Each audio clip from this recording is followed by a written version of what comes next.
Hello, this is Chef John from foodwishes.com with garlic shrimp aguachile. That's right, if you like sushi or sashimi or ceviche or nice fish crudo, you are probably going to love this. Or maybe you're not sure about those things, but you do love beautiful, delicious, easy things to make. And if you're still not tempted, you should make this because we're going to eat it with tortilla chips, which may be the best reason of all. And to get started, the first thing we'll do is review the ingredients that go into aguachile. And of course, if you're going to make something that means chili water, you are definitely going to need some nice cold fresh water, as well as some chili, which for me is going to be this serrano. And besides that, we'll also need some fresh limes, as well as a nice handful of cilantro leaves. And then last but not least, some garlic. And I'm going to use some Italian red garlic, which I grew myself, which I don't mention to brag, but only to explain why it's red and not the usual white color. And what we'll do is transfer that cilantro into a blender, or this blender cup. And by the way, you don't have to remove the stems from the leaves. Both will work for this. And then we will toss in our garlic that's been peeled and roughly chopped. And then as far as the chili goes, I sliced up about a half of that serrano with the seeds. But of course, how hot you want this is up to you. And then we'll follow that with our freshly squeezed lime juice, as well as some nice cold fresh agua. And then we'll season this very simply with some salt, some freshly ground black pepper, and then just a little touch of white sugar to make our aguachile buzz slightly less harsh. And then we'll use a blender, immersion or otherwise, to blend this until it's liquefied, or as close as we can get. And yes, a regular blender will do a better job at this.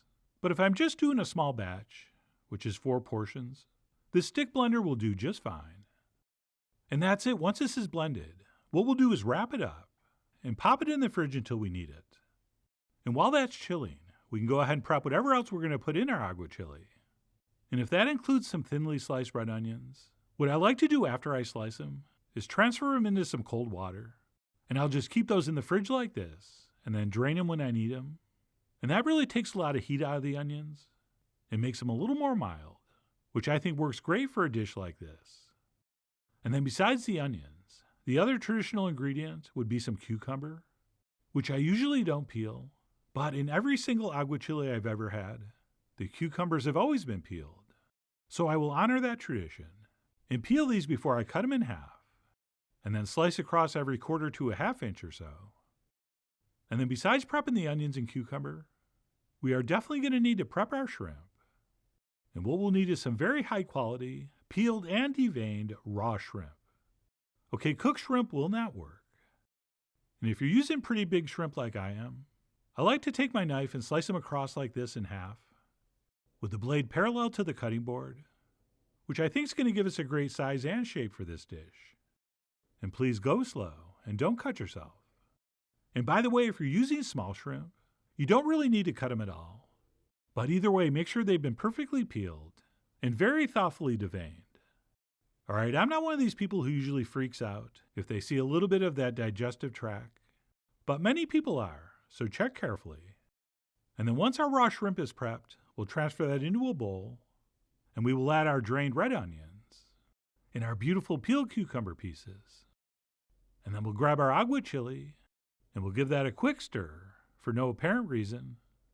And then we will carefully pour that in, and then take a spoon and give this a thorough mixing.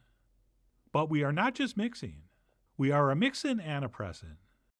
Since once we think everything's been nicely combined, we're going to use our spoon to lightly press down to make sure each and every piece of shrimp is below the surface of that liquid. Since it's the acid from the limes in our aguachile that's actually going to cook our shrimp. Although it's not really cook, it's actually denature. But forget about that, because I have a much more important point to make. And that is if we were doing real shrimp aguachile, we would serve this immediately with the shrimp still fully raw. Right, that is the authentic way to enjoy this. But personally, I do prefer to pop this in the fridge for anywhere between 30 and 60 minutes, so as to achieve a little more of a ceviche-like texture. So that's exactly what I did.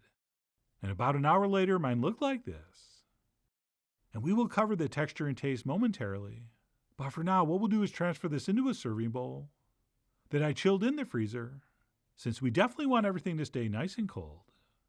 And once we have everything spooned in, we'll go ahead and spoon or pour over as much of that aguachile as we want, which for me is almost always all of it.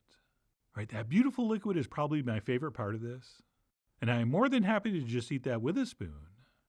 And then as far as garnishing the top goes, I like to do some thinly sliced jalapeno, as well as a little bit of Fresno chili. And besides the peppers, I also like to do a little bit of red onion.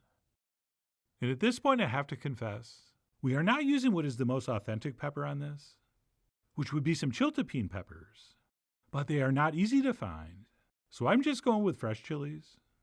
But anyway, that's up to you. I mean, you are, after all, the sorter of your shrimp and chili water.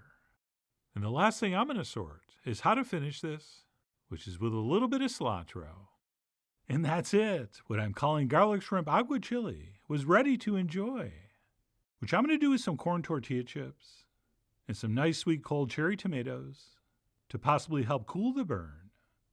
And if you did let your shrimp soak for about 30 to 60 minutes, this is probably the look and texture you're going to end up with, which really doesn't look raw or cooked, since it's kind of halfway between. But the acids have definitely tightened up the texture and made it firmer than if we had just served this immediately after mixing. But unless you're used to eating it that way, I feel like most people will enjoy this texture a little more. And yes, it is very delicious on its own, but for full enjoyment, we're going to want to pile that up on a chip with some of that onion and cucumber. Oh, and in real life, we would serve it like this, but then provide individual bowls so people could serve up a single portion. But I'm eating alone, so I'll be enjoying this right out of the bowl like a savage. And yes, I could have just called this shrimp aguachile, but for this much shrimp, you would normally only use like one small garlic clove. But since I used 3 huge ones, I decided to call mine garlic shrimp aguachile. And yes, it was very garlic forward, which I enjoyed very much, as I did everything else about this. And I don't think there's a bad time of the year to serve this, but when it's really, really, really hot, and there's no possible way you're turning on the stove or oven, for those times of the year, I think this would be especially perfect. And yes, even with just a half a serrano, this was very, very spicy, which is why I do like to serve those sweet cherry tomatoes alongside, since those will definitely cool things down if you include it in your bite. Or you can just pop those in your mouth for a little bit of a palate cleanser and palate cooler. Oh, and I should mention, just like when we make ceviche, pretty much any kind of raw sushi grade seafood will work. Okay, scallops are great like this, or pretty much any kind of whitefish. So we can definitely use this aguachile for a lot of different things. But whether you use your aguachile to soak something else, or you do it with some nice sweet shrimp, or whether you serve it right away, or let it soak for an hour, either way, I really do hope you give this a try soon. So please follow the link below for the ingredient amounts, a printable written recipe, and much more info as usual. And as always, enjoy.